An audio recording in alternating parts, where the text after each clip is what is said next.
वेद भगवान कह रहे हैं, ध्यान दें, लिखने योग्य वाक्य है, आचार्यवान पुरुषो वेद।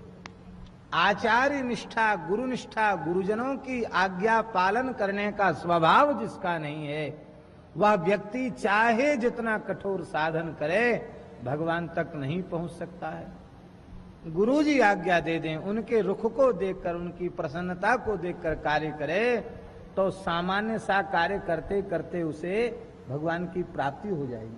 महाराज जी हमारे ब्रिज में गिरिराज जी की परिक्रमा में जो अपने राधा कुंड से आते हैं तो ग्वालियर वाला मंदिर है बीच में, इसी क्षेत्र की बात है। ये श्याम सखी नाम के सिद्ध संत रहते थे महाराज जी, ज्यादा पुरानी बात नहीं है। उनके गुरुजी ने, श्याम सखी जो सिद्ध संत थे उनके गुरुजी ने श्याम सखी जी को कहा, बेटा तुम्हारा एक ही काम है, संत सेवा होती है, गौ सेवा होती है, सुबह उठ करके गैया का गोबर उठाना, झाड़ू लगाना, सोहनी सेवा करना, गाय को सानी बनाना, और इसके बाद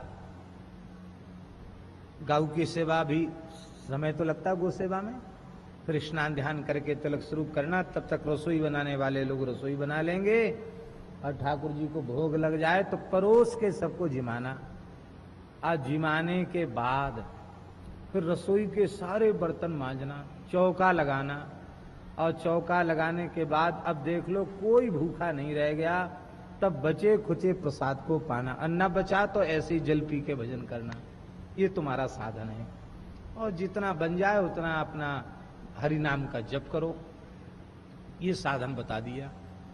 और इस साधन को श्याम सखी जी करने लगे महाराज, पूरा दिन इसी में लग जाता था। शाम को 3-4 बजे वो प्रसाद पा पाते थे, चौका वौका लगा करके सब काम से निपट के। एक ही समय 24 घंटे में आहार होता। एक दिन की बात है, सब करके वो बर्तन मांज करके रसोई घर में मिट्टी का पोता लगा करके, और पोता जानते हैं ना, गोबर मिट्टी से एक बाल्टी में घोर लेते हैं, कपड़े का पोतड़ा होता है, उसको गीला करके उसी से पोता फेरते हैं। तो पोता लेकर के वो लगा ही रहे थे, तब तक उनको आवाज आई, छम छम छम छम।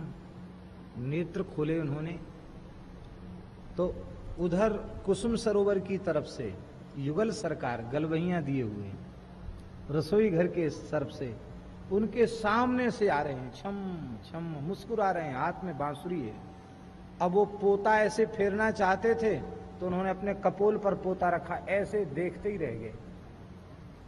युगल सरकार आए, दोनों ने अपना करकमल सिर पर रखा, इनके आंख से आंसू बहने लगे और ठाकुर जी चले गए। आज श्याम सखी जी सायंकाल हो गया, बिना भोजन किए गाल पर पोता रखकर ही रोते रह गए। लोगों ने कहा कि गुरुजी आज पता नहीं श्यामदास को क्या हो गया, वो तो बस जब से पोता लगाने के बाद ना आगे पोता लगा रहा है, केवल कपोल पर पोता रखकर रो रहा है। गुरुजी रो पड़े, बोले आज श्यामदास का काम हो गया, आज श्यामदास का काम हो गया, आज उसको पोता लगाना, गोबर उठाना आज उसका सफल हो गया। ये है गुरुजन आज्ञा दें तो चौका पोता फेरते फेरते, बर्तन मांजते मांजते ठाकुर जी आ जाएंगे बिना बुलाए। और गुरुजी कहें सेवा करो और चेला जी माला लेके बैठे हजारा, घिस दो। माला जपने का निषेध नहीं है, मनमुखी साधन का निषेध है। गुरुजनों की जैसी आज्ञा हो। इसलिए हम बार बार निवेदन करते हैं, सद्गुरु पादाश्रय ग्रहण करना यह एक जीवन का सबसे महत्वपूर्ण प्रश्न है। इसमें कभी हड़बड़ी नहीं करनी चाहिए, धैर्य रखना चाहिए। और जब भीतर से यह पक्का हो जाए कि अब हम आजन्म इनकी आज्ञा को ही सर्वोपरि मानकर अत्यंत निष्काम, निर्मल और निश्चल भाव से इनकी सेवा करते हुए जीवन भर आज्ञा का पालन कर सकेंगे, ऐसी अपनी निष्ठा श्रद्धा को टटोल ले, भीतर से पक्का कर ले, फिर अपना समर्पण कर दे, तो एक ही जन्म में काम बन जाएगा, फिर भटकना नहीं पड़ेगा। आज्ञा पालन बहुत जरूरी है। इसलिए शिष्य कौन है, गुरु कौन है? वो कोवा गुरु यो ही हितोपदेष्टा, अशिष्यस्तु कोवा गुरु भक्त एवं। गुरु कौन है? बोले जो भगवान की बात बताए, भगवान की ओर बढ़ाए, वो गुरु है। शिष्य कौन है? बोले जो गुरु भक्त है वही शिष्य है। गुरु भक्त माने गुरु जी की आज्ञा हुई, बस वही उसके लिए वेद वाक्य है, मान करके साधन में लग जाए। उस